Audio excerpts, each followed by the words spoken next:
That's Pink Floyd with a deep cut from the 1969 Uma Guma album. That's a song called Careful with That Axe, Eugene. It was originally put out there for the film Zabriskie Point, kind of a hippie film in the late 1960s, but added onto the Uma Guma record, which is a double album. Interestingly enough, that Pink Floyd put out before they were really big, putting out a double album with one studio album, one a bunch of live tracks on the other record. So it was a two record LP.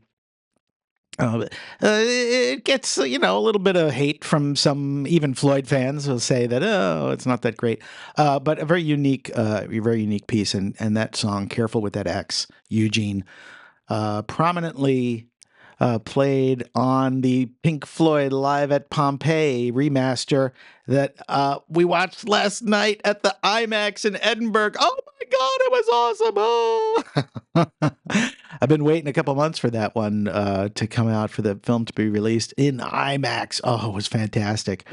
And the full version of the film that I first saw probably in high school, even though it's from 1972, where Pink Floyd brought all their equipment out to Pompeii, the city of Pompeii in Italy.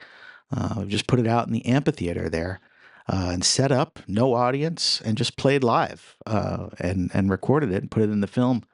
What a great addition to their body of work. The Pink Floyd Live at Pompeii. It's on limited release. I think they're showing it again on Sunday at the AMC. Well, I don't want to give them any free advertising, but in the theaters here in the Valley, in both Edinburgh and in Harlingen, I believe there's going to be some showings of that film. So get out there and see it if you can. Good morning, Vaqueros. DJ Doc V with you here. The penultimate office hours for the spring of 2025 semester. So just a couple more office hours left today, and then next week's our last office hours for the semester. We do take a bit of a hiatus over the summer. The staff is off, getting a well-deserved break. And then we'll be back in the fall semester, which, in case you haven't seen that already, starts after Labor Day for UTRGV. That's new. This is going into my 8th year here. It's the first time our fall semester started after Labor Day, and I'm kind of psyched about that, actually, to be honest with you. So, but we'll be back the first week and broadcasting live shows once again. So hopefully office hours will be back in the fall. But we've got some great music picked out for you today. We're all 20th century today. No current, no recent music in the 21st century. All 20th century today. So we're kicking it old school. The Live at Pompeii was being filmed during the recording sessions of Dark Side of the Moon, which became their breakout hit, still viewed by most critics as the quintessential Pink Floyd record. Massive sales, gold, platinum, all those other things, and still viewed as a important piece of work in rock and roll history. But also this hour, we've got Blood, Sweat, and Tears. I've got some Yes picked out for you, and The Police a little bit later on. But for now, back to the music. 10cc. Here's a great song. This one's called I'm Not in Love. Only on Vaquero Radio, the Valley's student station. We didn't start the fire. I love that song. There's a newer version of it that I guess I'm not too fond of. I don't, not going to hate on anybody, but that's such a classic song. Before that, you heard Alice Cooper, apparently someone's favorite song from 1986. School's Out, and we started off that segment with 10cc and I'm Not in Love, one of our staff members' favorite songs, I heard. Leo, our sportscaster, just came by. Oh, that's my favorite song. Fantastic. Love. So glad that when listeners enjoy our selections here on Office Hours. Good morning, Vaqueros. DJ Doc V with you here until 1 p.m. So we're here over the noon hour. High noon. And I just have to report on this because I just saw this come across. It came across the wire, Jan. This just came across the wire. Here's the headline: Associated Press reporting ex-U.S. Representative George Santos sentenced to over 7 years in prison for fraud and identity theft. Let's hear it for George. Everybody. Yay. Maybe we shouldn't be. Maybe we shouldn't be celebrating his misery, should we? But identity theft. I mean, he took advantage of really. Let's read this. Let's from the Associated Press. Disgraced former U.S. Rep. George Santos, who lied about his life story and defrauded donors, was sentenced Friday to over 7 years in prison, sobbing as he heard his punishment. Oh. Santos, who pleaded guilty last summer to federal wire fraud and aggravated identity theft, appealed for mercy, telling a court through tears that he was humbled and chastised and realized he had betrayed his constituents' trust, which, of course, it doesn't help when, just weeks or months before your sentencing, you go on social media and talk about, oh, I'm a victim. I got persecuted by these prosecutors. Oh, my God. And then, well, let's get back to the story. I offer my deepest apologies, he said, adding, I cannot rewrite the past, but I can control the road ahead. U.S. District Court Judge Joanna Seibert evidently wasn't convinced. Where's your remorse? Where do I see it? She asked as she sentenced him to 87 months behind bars. She said the former politician appeared to feel that it's always someone else's fault. The New York Republican served in Congress barely a year before his colleagues ousted him in 2023. He admitted to deceiving donors and stealing the identities of nearly a dozen people, including his family members, to fund his winning campaign. As part of a plea deal, Santos has agreed to pay roughly $580,000 in penalties in addition to prison time. The 36. Oh, man. 36-year-old didn't respond to reporters' shouted questions as he walked into a Long Island courthouse, but he told the Associated Press on Thursday that he was resigned to his fate. Quote, I'm doing as well as any human being would be doing given the circumstances, Santos wrote in a text message, adding that he was ready to face the music.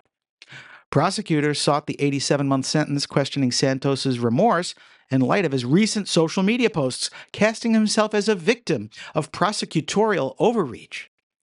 Prosecutor Ryan Harris said some of Santos's victims were extremely vulnerable, including a woman with brain damage and 2 octogenarian men who have dementia.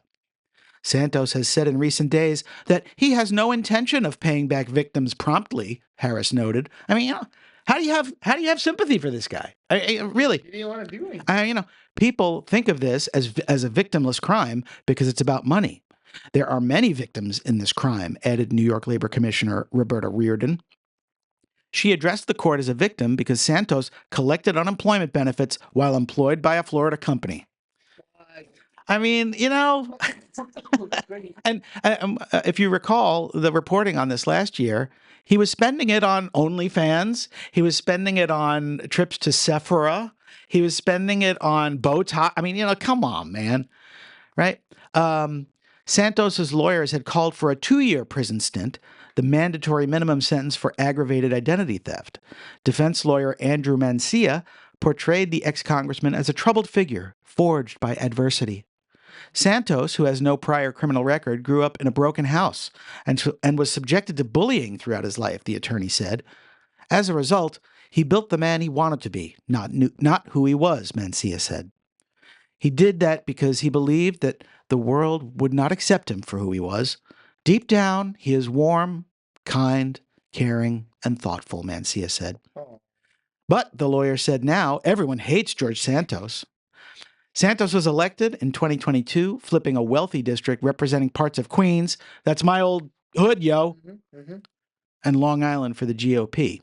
Soon after, it was revealed that the political unknown had fabricated much of his life story, painting himself as a successful business owner who worked at prestigious Wall Street firms and held a valuable real estate portfolio. In reality, Santos was struggling financially and even faced eviction.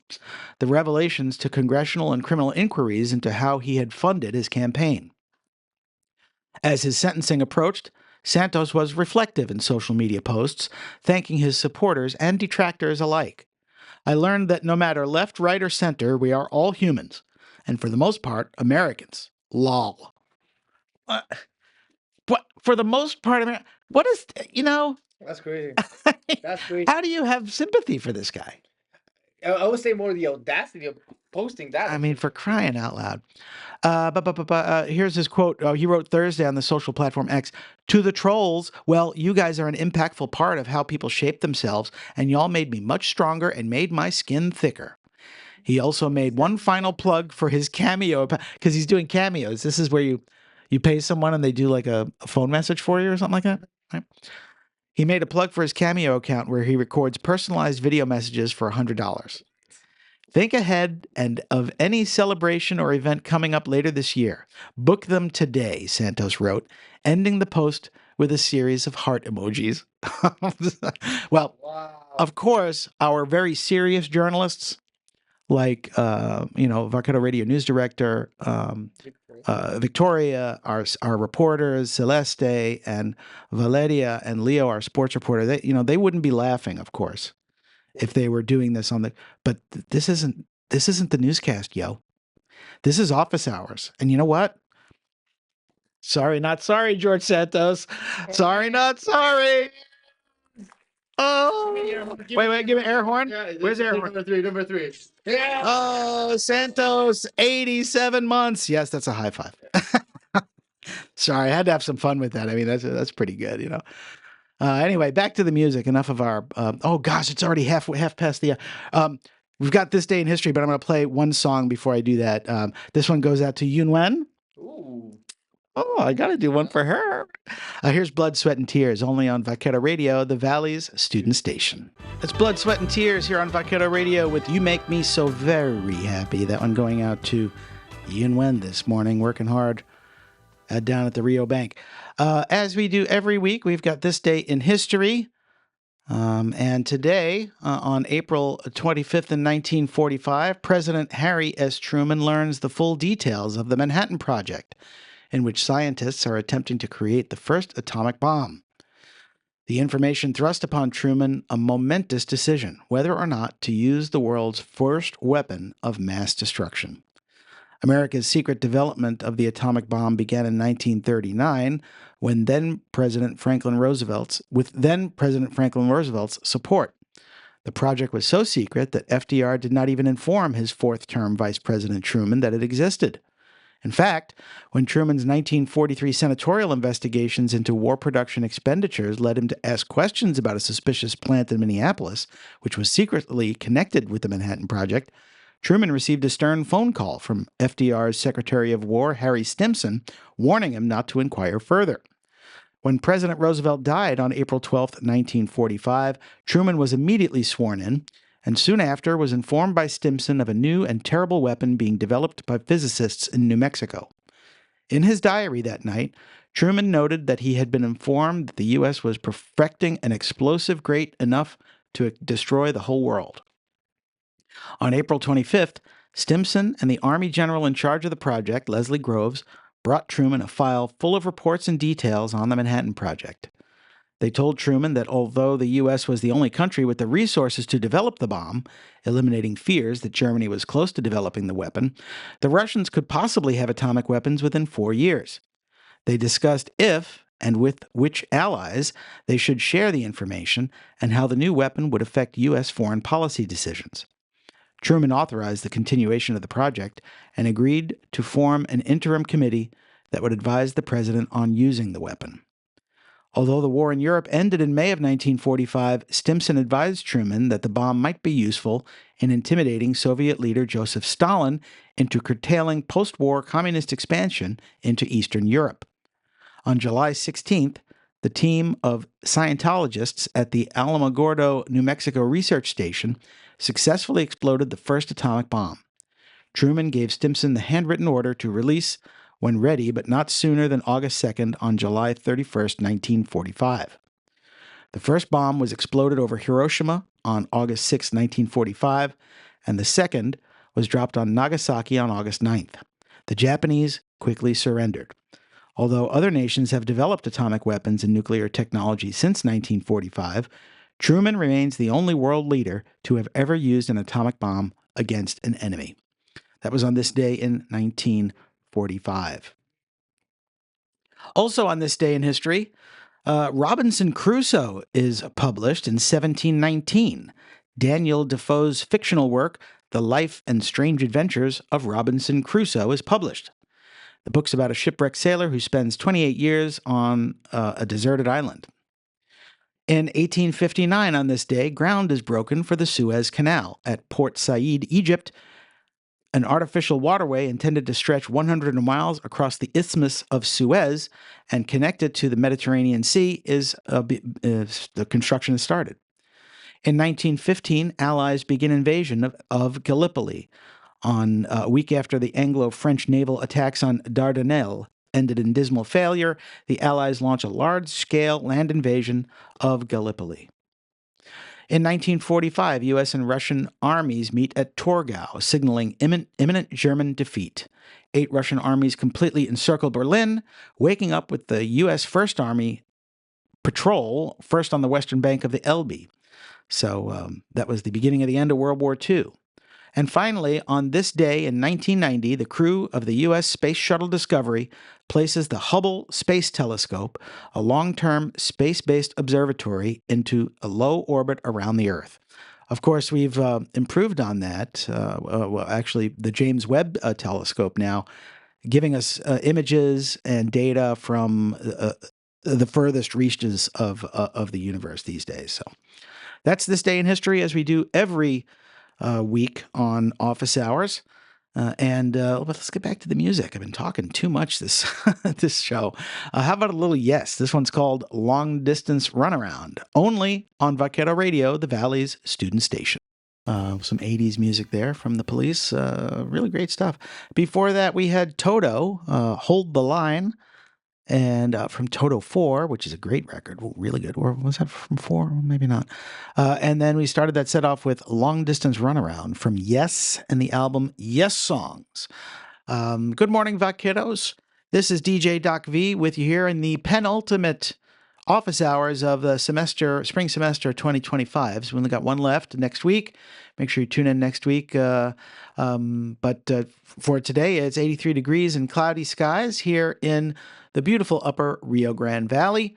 And we're expecting a high today of about 90 with mostly cloudy skies. Tomorrow, another high of 90 with AM clouds and sun in the afternoon. And then 91 degrees on Sunday and a return on Monday, also 92 and 91. So it's in the 90s for the next several days. It doesn't look like we have any rain in the forecast either. So, make sure you, if you get a chance, tonight, McNeese Baseball is in town playing our Edinburgh Vaqueros at 6:30 p.m. That's tonight. McNeese is in for a 3-game series. They're also here tomorrow night. And then Sunday afternoon at noon, which is a public service day. Tomorrow, it's supposed to be like some kind of dog in the park thing or something. There are going to be dogs there. And then what else? They've got a theme tonight as well, but we've also got women's soccer in town on Saturday. That's tomorrow, playing Our Lady of the Lake in Edinburgh. And if you get a chance, make sure you get out there, bring your student ID. You can get into these athletic events for free and, support our UTRGV athletes as they continue, trying to do their best and hopefully bringing some trophies home. That's for sure. As we do every week on Office Hours, you got our poetry moment, and I've picked out a poem from Gallery Magazine 2023 edition. This is a poem titled Summertime Sorrow by Esteban Carrizal.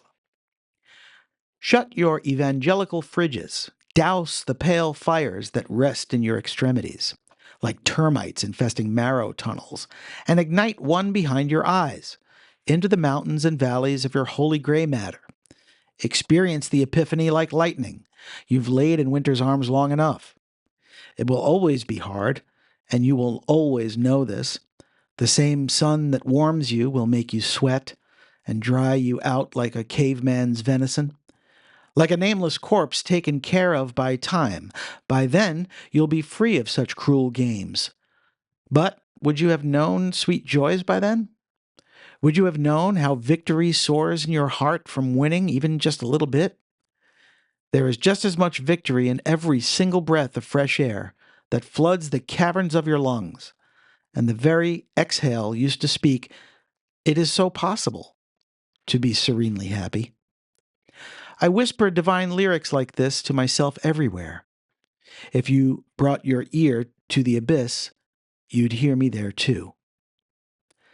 That's a poem titled Summertime Sorrow by Esteban Carrizal, only on Office Hours with DJ Doc V. Thanks for tuning in, Vaqueros. I got one more song queued up for you here. This is a song by Rush, one of my favorite bands of all time, from their third record. This is from Fly By Night, and it's called Anthem, only on Vaquero Radio, the Valley's student station.